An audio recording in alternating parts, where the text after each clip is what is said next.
Le sucre est un édulcorant naturel extrait principalement de la canne à sucre et de la betterave sucrière.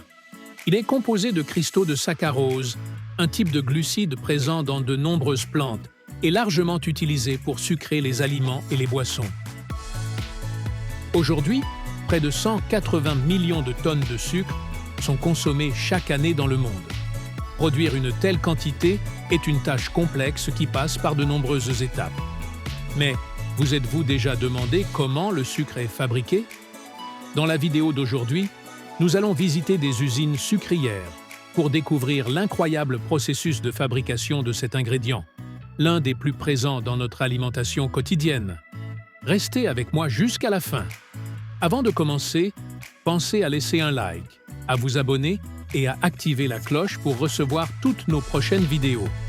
L'histoire du sucre commence en Inde, où la canne à sucre était cultivée il y a plus de 2500 ans. C'est là-bas qu'a été développée la technique consistant à solidifier le jus de canne pour le transformer en cristaux granulés.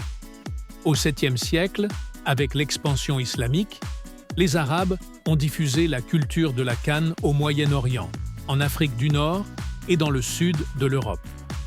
Puis, lors des grandes explorations au XVe et XVIe siècle, Espagnols et Portugais ont introduit la canne à sucre dans les îles de l'Atlantique, puis en Amérique. Au Brésil colonial, à partir du XVIe siècle, le sucre devient le principal produit d'exportation.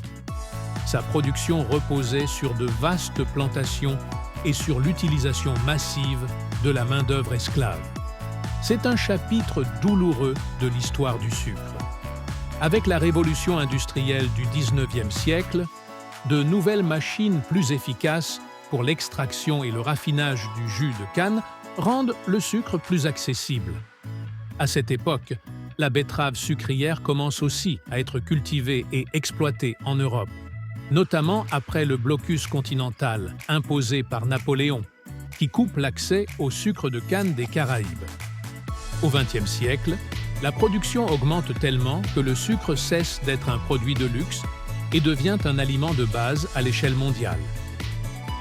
La canne à sucre produit naturellement du saccharose grâce à la photosynthèse, un processus biochimique qui se déroule dans ses feuilles.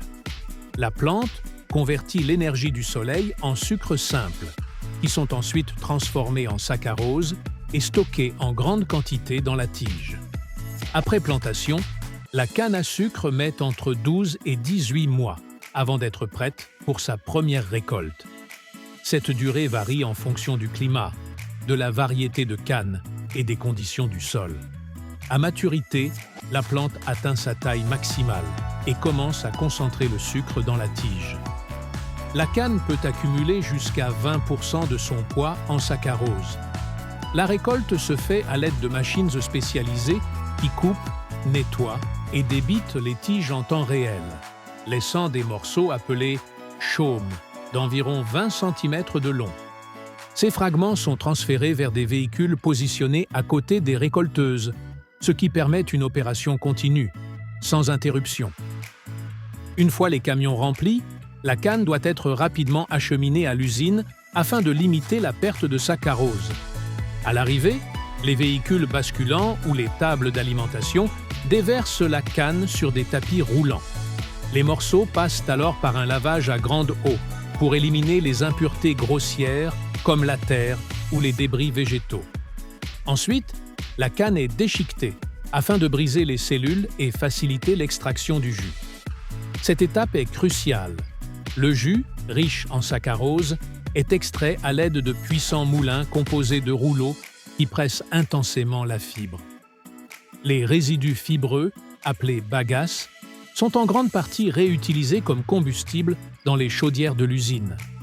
Pour maximiser l'extraction, les fibres sont humidifiées avec de l'eau chaude, un procédé appelé imbibition. Le jus obtenu, encore brut et trouble, présente une couleur brun verdâtre. Il contient de nombreuses impuretés, sable, fibres, matières organiques dissoutes et micro-organismes. C'est pourquoi il passe immédiatement à l'étape de purification. La première opération consiste à chauffer le jus dans de grands réservoirs, à une température dépassant les 100 degrés Celsius.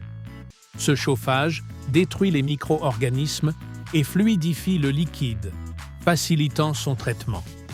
Ensuite, on ajuste son pH en ajoutant du lait de chaux, une solution alcaline qui neutralise l'acidité naturelle du jus de canne. Cette réaction provoque également l'agglutination de nombreuses impuretés en flocons, ce qui facilite leur séparation. Certaines usines ajoutent aussi du dioxyde de soufre, qui contribue à blanchir le jus et à éliminer davantage d'impuretés. Le liquide est ensuite envoyé dans de grands décanteurs. Les impuretés les plus lourdes se déposent au fond, formant une boue épaisse, tandis que le jus clarifié remonte à la surface et est recueilli. La boue, après filtration, forme une torte de filtre, riche en nutriments, qui est souvent réutilisée comme engrais naturel dans les plantations. Le jus clarifié poursuit quant à lui sa route vers les évaporateurs. Dans ces immenses cuves cylindriques, le jus encore très aqueux, environ 85% d'eau, est chauffé à haute température. L'eau s'évapore progressivement et le liquide s'épaissit à chaque passage d'un évaporateur à l'autre. Ce système en cascade, où la pression et la température baissent d'un étage à l'autre, permet d'économiser l'énergie. Au terme de ce processus, on obtient un sirop brun foncé, concentré en saccharose. Le sirop concentré est dirigé vers de grands bacs sous vide, où il est encore chauffé. C'est là que débute la cristallisation.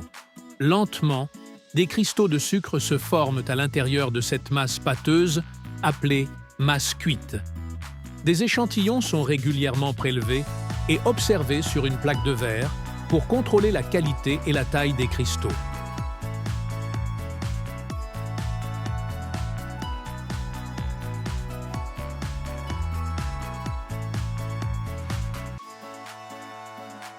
Pour séparer les cristaux de sucre du sirop résiduel, la masse cuite est envoyée dans des centrifugeuses. Ces tambours rotatifs tournent à plus de 1000 tours par minute. La force centrifuge repousse les cristaux contre les parois, tandis que le sirop restant est expulsé par de petits orifices et récupéré séparément. Afin d'obtenir des cristaux plus purs, un jet d'eau chaude ou de vapeur est parfois appliqué à l'intérieur de la centrifugeuse. Cela nettoie les cristaux sans les dissoudre complètement.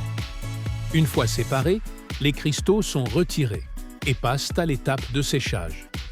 Le séchage se fait dans un tambour horizontal, où un puissant flux d'air chaud à environ 70 degrés Celsius est soufflé sur les cristaux en mouvement constant. Cette ventilation rapide élimine l'humidité résiduelle et empêche le sucre de coller ou de former des blocs.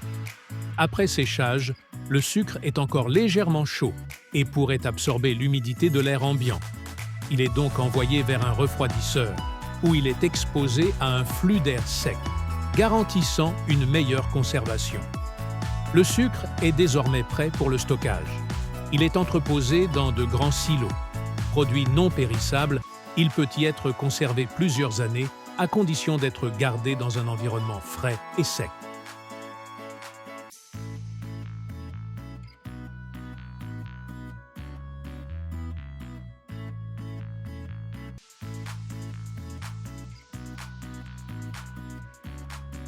Lorsqu'il doit être expédié, le sucre est dirigé vers la zone de conditionnement. Pour l'industrie, il est conditionné dans des sacs spéciaux appelés Big Bags, d'une capacité d'environ 1 tonne chacun. Pour la consommation domestique, le sucre est emballé dans des sachets de 1 ou 2 kg. Chaque paquet porte des informations obligatoires: numéro de lot, type de sucre, date de production et origine. Les sacs sont ensuite disposés sur des palettes, prêts à être stockés ou transportés vers les points de distribution. À chaque tonne de canne traitée, on obtient en moyenne 110 kg de sucre, 260 kg de bagasse et environ 90 litres d'éthanol, sous-produit de la transformation. Ainsi, chaque année, ce sont des millions de tonnes de sucre qui sont produites et consommées dans le monde entier. Si vous avez apprécié cette découverte, pensez à liker la vidéo et à la partager avec vos amis. Abonnez-vous à la chaîne et activez la cloche pour ne rien manquer des prochains épisodes. Dites-nous en commentaire depuis quel pays vous regardez cette vidéo et ce que vous en avez pensé. Merci d'être resté jusqu'au bout. Et si vous voulez continuer à apprendre, cliquez sur l'une des vidéos recommandées qui s'affiche à l'écran.